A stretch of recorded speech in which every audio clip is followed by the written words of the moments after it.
Elton, the NCAA Tournament's here, March Madness and all its craziness and everything else. So the selection committee spent the weekend finishing everything, and now they've got the best 68 teams in the field, right? They got their best. I don't know. I don't know if they got the best. It's always amazing. You hear the term moving target, and it's definitely a moving target based on how I think they picked some of these teams and made the selection process. I mean, it's all over the map. There's no one thing you could sit there and say, okay, this was the linchpin on how they came and picked this field. You can find a reason, to the left for one team, to the right for another team, and they don't cross. I mean, what was good over here wasn't good over there, and vice versa. It's really amazing, and it's completely through the list for power conferences, all the way down to mid-majors. It didn't matter. They were all over the map everywhere.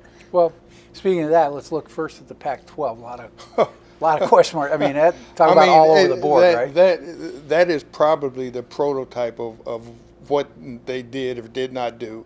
You got the number one team in the Pac-12 is Arizona, all right, which arguably is probably one of the top 5 favorites to win the NCAA tournament. They're a 4 seed, which in the eyes of the committee is basically saying there may be anywhere from the 13, 14, 15, 16 best team in their eyes in the country. That's number one. With probably the best player in the country. Don't get me wrong there. And then they turn around and the number 2 team in that conference does not, this is a power conference. USC is not in the field. They're number 34, and I'm going off memory here.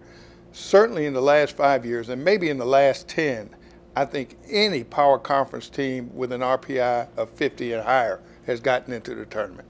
Their RPI is 34. USC's RPI is 34 with a top 100 strength of schedule, with a winning record on the road, and they're not in the tournament. And the Pac-12 only got 12. But Arizona State is in the tournament, which finished 9th in the league with a losing record, in road neutral games, and they make it because they happen to be one of the Cinderellas in the first month and a half of the season, and that kind of carried them on through. I mean, it's amazing. They're not the only one. I mean, you can go through several of the power conferences, and again, we're not even talking mid-majors. We're talking power conferences. And there's some major question marks. Okay, what about the ACC real quick? That's another one. They get 9 teams in, all right? 9 teams in. For the nine teams selected to the tournament had losing records on the road in conference play.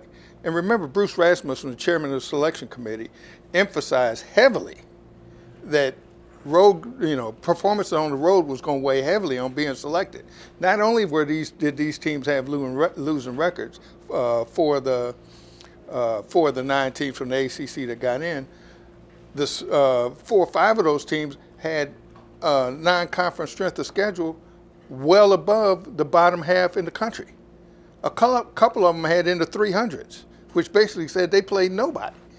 So, I mean, why are you rewarding those teams and keeping out USC, for example? And again, we're just talking power conferences here. So it's all over the map. It's really, at some point, and you want to win, are the conference commissioners in the 32 conferences going around the country say, hey, let's get some hard and fast criteria here for the selection of 68 teams. So this doesn't happen every year where we're grasping at straws and you got a committee of 10 that are, trying to, make friends and family get in the group. Right.